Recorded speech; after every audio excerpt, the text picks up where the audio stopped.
is good, everyone? What is good? Welcome back to another video. Today, we're jumping back into the Go Battle League arena, this time trying our luck for the first time in the newly released Single Type Cup. This cup is exactly what the name describes, where the Pokemon allowed can only be of a single typing. So something like a Charizard that is fire and flying is not allowed, whereas something like a Kanto Ninetales that's only fire type would be allowed. Typically on the first days of themed cups such as the single typed cup, the meta is very undefined. It's kind of just like a conglomeration of randomness where you don't really know what you're going to get. So might as well just hop in there for some vibes. Use some Pokemon that you either really like or that you may not have had a chance to use that much before. And that's exactly what we will be doing today. Hopping into the arena with a Hypno, Dubwool, and Lurantis in the back. So Hypno on the lead. I just feel like Hypno's a fantastic generalist, but also more than that, I was fearful of those fighters, specifically Shadow Machamp. So Hypno's in the front to counter those fighting types, and Dubwool on the safe swap just has fantastic coverage, able to generate energy extremely quickly with the fast attack of Double Kick. We're running Wild Charge instead of Payback, just for the vibes, but also because it is a slightly less expensive charge move. And then in the back, the featured Pokemon for today, Lurantis. I just built this Pokemon. Obviously, we have an event going on that features Lurantis, but wanted to try it out. It is extremely hard hitting. Fury Cut as the fast attack with superpowered Leaf Blade gives it some pretty decent coverage. We are very weak to poison types with our Lurantis, but that's why the Hypno's here, to make sure that Lurantis is covered in that regard. But without further ado, let's go ahead and hop straight into some battles. Hopping straight into the first battle here, we have a horrible lead with a shiny Cofagrigus aligned against our Hypno. We will pivot out immediately into our Dubwool, but are countered by the opponent's counter user, Vigoroth. This is a tough lead, a tough save swap, but we are able to grab a shield from the Vigoroth, and we will be CMP tying to this next charge move as the opponent reaches the body slam, fires off that body slam, but our Dubwool, the GOAT, is able to survive and fire off this wild charge, which will be getting the Vigoroth extremely low as our defenses have been debuffed by 2 stages due to the wild charge. We will be countered down and will be bringing back our Hypno to confusion down this Vigoroth, but not before they're able to fire off another body slam. I'm fully expecting the opponent to jump back in here with their Cofagrigus, and they do. We immediately pivot out into our Lurantis. Any energy lead is super important for this Pokemon, especially when it's aligned against his Shadow Machamp. Machamp no shields the Leaf Blade, and that almost one-shots this Pokemon. We are okay with allowing our Lurantis to go down. It has done its job, gotten the Machamp nice and low so that our Hypno can farm down. And from this point, we have 2 shields to the opponent's 1, and we identify that the win condition here is to successfully bait the opponent with the nice punch, and we are able to bait the opponent. Can we reach the Shadow Ball before the shiny Cofagrigus Shadow Claws us down? Hypno is able to get there easily. Question is, will this Shadow Ball be enough to take out the opponent? Bang! It is, as the Hypno calls game. Well played by the opponent. Thank you for the match. Hopping into the next battle, we have our Hypno on the lead against a Lurantis. So this is another pretty tough lead. Lurantis is quite frail, but it will be doing super effective Fury Cutter damage. As such, we do pivot out into our Dubwool. Lurantis firing off this Leaf Blade, choosing to not debuff themselves by throwing the superpower, but immediately they swap. The opponent swaps into a Muck. Muck running Poison Jab here will be putting in significant work on our Dubwool, and we are able to throw 1 body slam, but now must make a decision. Are we going to survive the Thunder Punch? Yes, we are able to survive on a handful of HP to get to the back-to-back body slams. As Dubwool goes down to 1 final Poison Jab, will the Hypno be able to farm down? No, the Muck survives on a singular HP, the blessings of its ancestors. Muck is able to fire that Thunder Punch. Muck also running Dark Pulse, but they had not generated enough energy to get to the Dark Pulse. Instead, doing some chip damage as our Hypno will now be firing off this Ice Punch into the opponent. Opponent successfully shields our super effective charge move, and we immediately pivot out into our Lurantis. I identify that the opposing Lurantis will be firing that superpower and dipping into their final Pokemon, which will be the Registeel. Registeel will not be appreciating these superpowers as our Lurantis will be able to outpace the opponent's Registeel, especially since we did have a significant head start. We successfully shield the opponent's Focus Blast and have reached once again the back-to-back superpowers. The opponent must respect this damage or the Registeel will get taken out, but they do not, and they allow Registeel to go down. Lurantis now firing off this next Leaf Blade into the mirror match. That move is not very effective as the opponent successfully calls the bait move and will now be firing off a Leaf Blade into our Hypno. Will Hypno be able to hang on? We are able to hang on, going for the farm down, not able to get it, but is the opponent at the charge move? They are. The question now is, will this superpower be enough to take out our Lurantis? It is not, as it does about 55% HP, but our Lurantis is able to hold on. IVs do in fact matter, folks, as Lurantis calls game. Well played by the opponent. Thank you for the match. Hopping into the next battle, we have Clefable on the lead against Hypno. This is a tough matchup for us as it is bait dependent. If we can bait the opponent with our Ice Punch and then land a Shadow Ball, we will able to take switch advantage. As the opponent fires off a Meteor Mash, we do not shield the first one. Will we be able to successfully bait the opponent? I don't know, because we're full sending the Shadow Ball here. And that was actually a mistake. I was thinking about it after. Probably should have baited there as the opponent pivots out into their Kofagrigas. Have they been counting? Do they know that this is just an Ice Punch and not a Shadow Ball? Yes, fantastic counting by the opponents. Big props to them as they successfully no shield our bait before we pivot out into our Double. Double will be taking that psychic damage. It doesn't do too much damage, but unfortunately, we do get the defense drop, meaning the next charge move from the opponent will very likely take us out as Double fires off the wild charge but is not able to double kick the opponent down, as we are content with allowing our Double to go down as we are up a shield, and we will be bringing in our Lurantis to get one Leaf Blade or one Fury Cutter of energy and greet whatever Pokemon comes in, and the opponent brings in a Hypno. That may have been a misplay from the opponent as our Lurantis will be dealing super effective Fury Cutter damage. Lurantis able to reach the first Leaf Blade, firing off a Leaf Blade, and it does do respectable damage, about 30%. Hypno must start shielding if it would like to survive. Opponent gathers our first shield with a Thunder Punch. That is very unfortunate as it would have done resisted damage from our grass type Lurantis. However, we are able to outpace the opponent, reaching a third Leaf Blade as this will be taking out the opponent. They did expend their final shield. Now we are tasked with KOing this Clefable on the back end. Lurantis will be expending our final shield on this Meteor Mash and can get to one final Leaf Blade. Will this Leaf Blade be enough to take out the Clefable? It is, as Lurantis calls game. Well played by the opponent. Thank you for the match. So some initial impressions from my first battles. Lurantis isn't as glassy as I had initially anticipated, but it does hit as hard as I had anticipated. As we have the Dream lead on the next matchup, Shadow Machamp into our Hypno. Opponent pivots into their Shadow Hypno of their own, and we immediately swap into our Lurantis.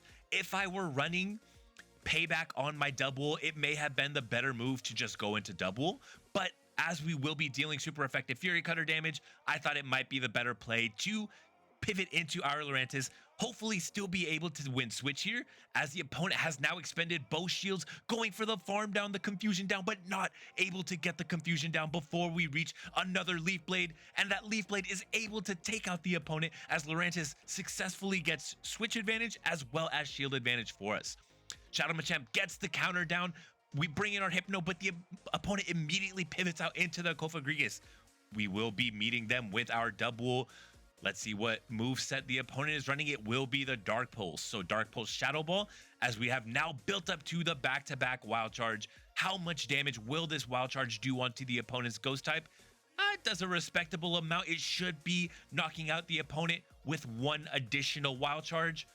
As we now must start respecting the damage from the opponent, we have now built up once again to the back-to-back wild charges. This wild charge will be enough to knock out the opponent, and we can greet the Machamp on the back end with one final wild charge. Will this be enough to knock out the Machamp? No, it is not, as Machamp survives, but it's in the red, and one confusion from our Hypno is enough to allow us to call game. Well played by the opponent. Thank you for the match.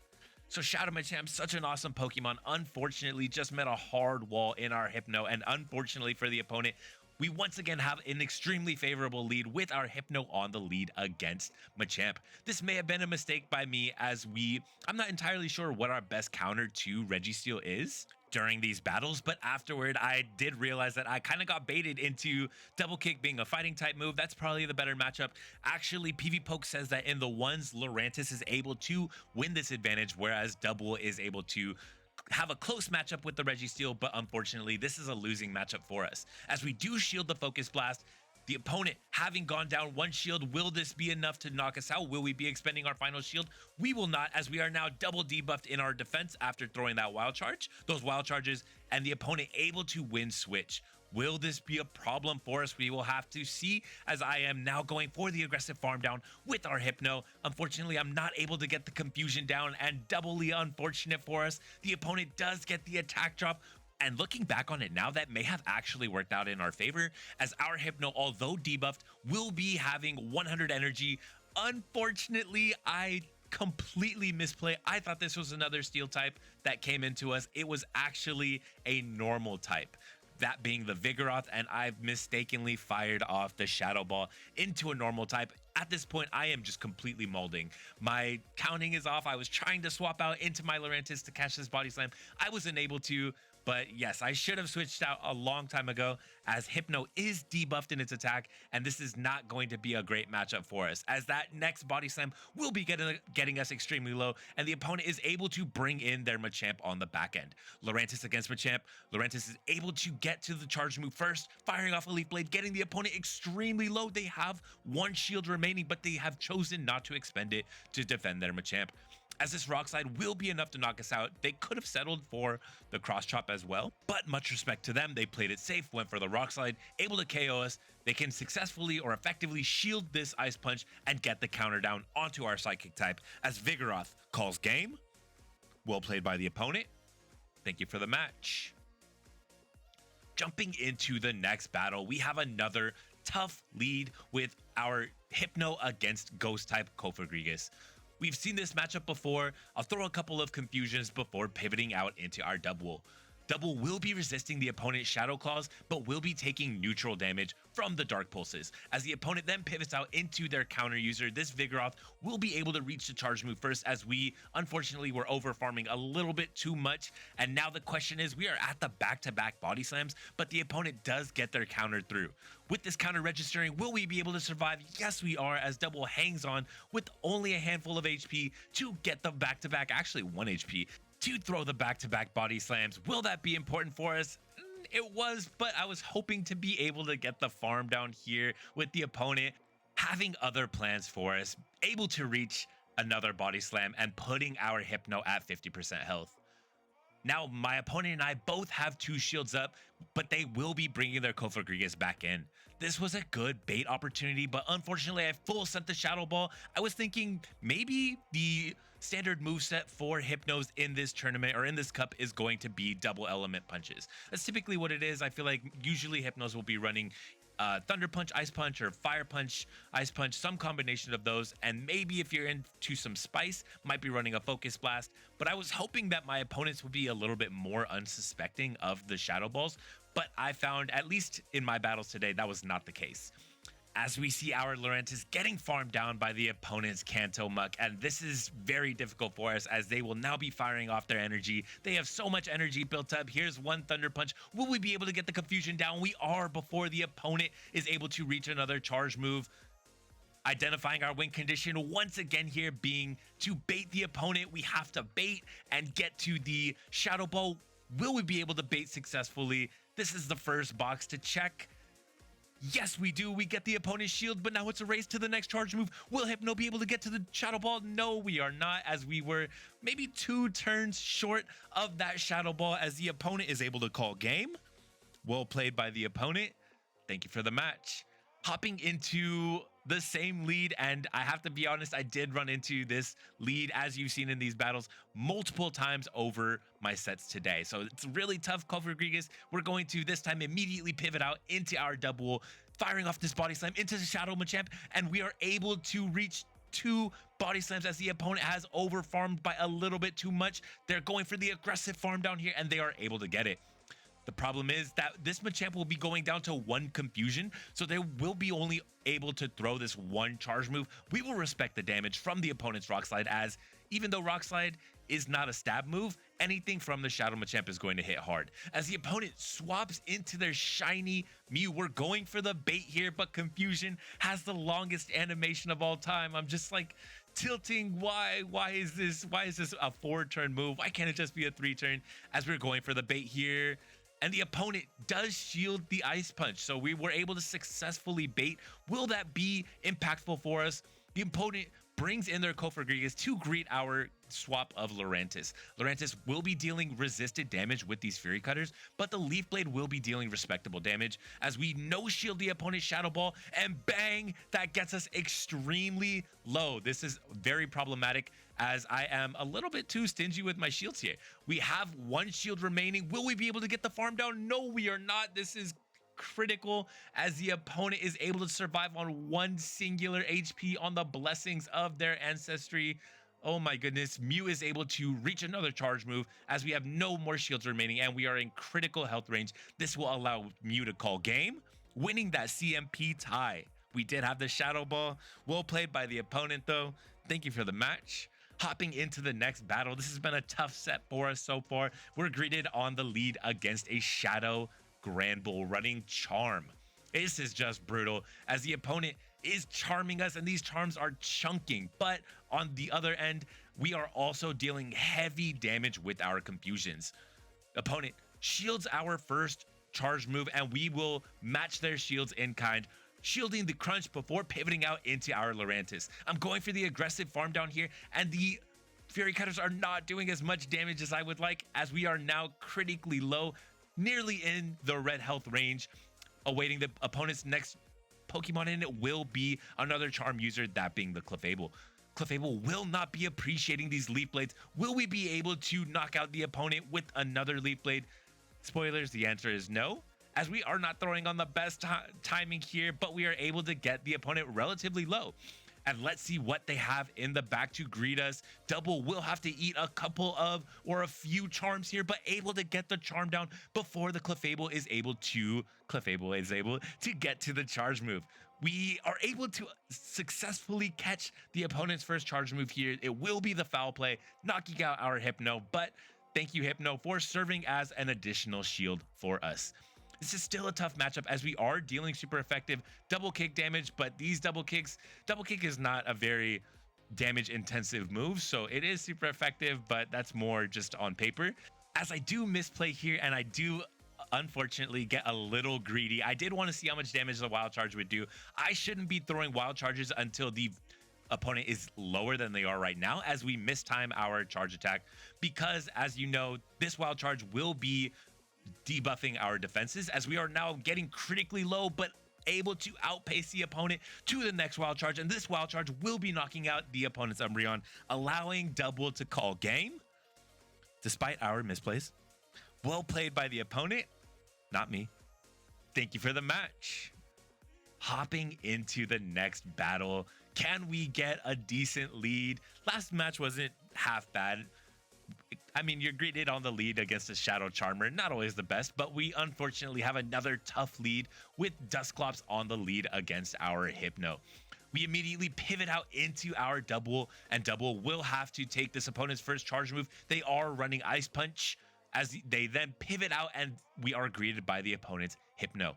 Hypno getting some confusions through generating energy. Hypno needs 4 confusions typically to get to their first charge move, assuming they are running at least 1 elemental punch. Hypno now at its first charge move, as we will be throwing the wild charge. That may have been another misplay from me, as throwing that wild charge will result in our defense being debuffed, allowing the opponent to confusion down before we get to another charge move. If I would have thrown the moves in the reverse order, so thrown another body slam before finally throwing the wild charge last, I would have been able to survive and knock out this opposing Hypno. As a result, we do have to expend one shield, but are able to fully Fury Cutter down, bringing nearly 100 energy into this matchup with the opponent's Dusclops. Dusclops will not be appreciating these Leaf Blades, and the opponent recognizes it, so they will be expending their first shield to defend their Dusclops from our Leaf Blade damage. We do choose to respect the damage output from the opponent, expending our final shield on the Shadow Punch, allowing our Lurantis to continue throwing these Leaf Blades into the opponent. Once again, I may have been able to throw one additional Fury Cutter there. So Hex is a 3-turn fast move, with Fury Cutter being a 1-turn. So I should be throwing 2 Fury Cutters and then throwing my move here. And because of that, I'm not able to knock out the opponent. If I would have been throwing on more optimal timing, I definitely would have been able to knock them out. But like this, we are greeted in the back by the opponent's Umbreon. And this is brutal for us, as we don't really have anything that can hit the Umbreon. It is receiving resisted confusion damage, and our hardest hitting charge move of Shadow Ball will not do any damage, and I do unfortunately overtap here, not allowing us to get to an Ice Punch. Will this be significant? Spoilers, it is not, because the Ice Punch wouldn't have done enough damage to allow us to KO with one superpower anyway. As you'll see here, the superpower does do extremely respectable damage, but that amount of health right now that the Umbreon has, that our one Ice Punch wouldn't have done that much. So I did misplay, but it was pretty inconsequential. As the opponent is able to call game, well played by them, very not well played by me. Thank you for the match.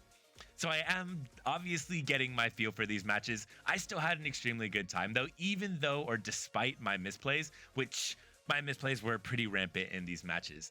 As we stay in on the lead, we're greeted by the opponent's Shadow Dragonair. The opponent pivots into their Dusclops, and we don't really have a good Ghost Dancer. We're trying to catch the opponent's charge move onto our double, as they did build up a significant amount of energy. 7 hexes will allow them to throw the Poltergeist, and they full send the Poltergeist.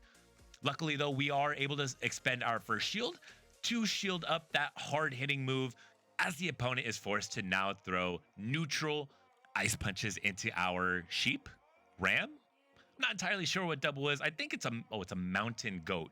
Awesome. So I was gonna say, because I just want to call it the goat, but I'm pretty sure it is a mountain goat. So literally the goat. As double putting in work, getting the opponent's Dusclops very low with that wild charge before being greeted by the opponent's Shadow Dragonair, able to get to the back-to-back body slams. This will be putting extreme pressure on the opponent to expend their final shield, and they will respect the damage from our double by expending that final shield to defend the health and energy on this Shadow Dragonair. Dragonair firing off a charge move into our Hypno. Will we be able to confusion down? We are. We survive on a singular HP before greeted by the opponent's Dusclops. This was a little bit greedy by me, as I'm pretty sure looking back on it now, one Ice Punch would have been able to KO. But like this, we will be bringing in our Lurantis with one shield to the opponent's none into this Kofagrigus. Unfortunately for us, we are dealing once again resisted Fury Cutter damage, but we've seen that these Leaf Blades are able to do respectable damage, about 30-ish, maybe 35-40%. That being the case, we should be able to clutch this out, expending our final shield here on the opponent's Dark Pulse. We are able to easily outpace the opponent, as we once again throw on terrible timing. We should have thrown one Fury Cutter there, but we are able to catch the opponent's charge move, saving us the game, saving us from ourselves, catching the Shadow Ball, which easily would have knocked out our Lurantis. And I don't really like to BM, but I do realize that that catch made the opponent force quit the app. So that's always a nice feeling when you're able to make a good play like that. Mind you, that good play was set up by my horrible plays. So I'm definitely taking everything with a grain of salt here. GG's to that opponent though, as our double is able to call game. And that is the conclusion of our matches today. I had a lot of fun running Hypno. I haven't run Hypno in so many seasons. Hypno used to be more of a mainstay in the meta in seasons past. Now it's definitely been eclipsed by other psychic users, but definitely because there are more shadow, or there are more ghost type Pokemon or Pokemon that have access to ghost moves like Noctowl, as well as a lot more darks in the meta that have pushed Hypno out. So it's nice to be able to run Hypno and also run Lurantis and Double for the first time. Lurantis, like I said, hits very hard, and I was pleasantly surprised at the bulk that it has. No, I'm not saying it's the bulkiest Pokemon, but it is able to survive a charge move, at least one, at most one, let's be honest here, from most of the Pokemon in this meta. My initial impressions from this cup, a lot of ghost leads and just a lot of ghosts in general, and definitely be aware of the Charmers, as the limited cups like this, people usually, and no disrespect, no shade, people usually take it as an opportunity to take advantage of heavy hitting fast attacks. So Charm definitely going to be prevalent out there. Make sure that you're prepared for those. But that's going to be all from me. Thank you so much for stopping by. Remember to enjoy the small things. Peace.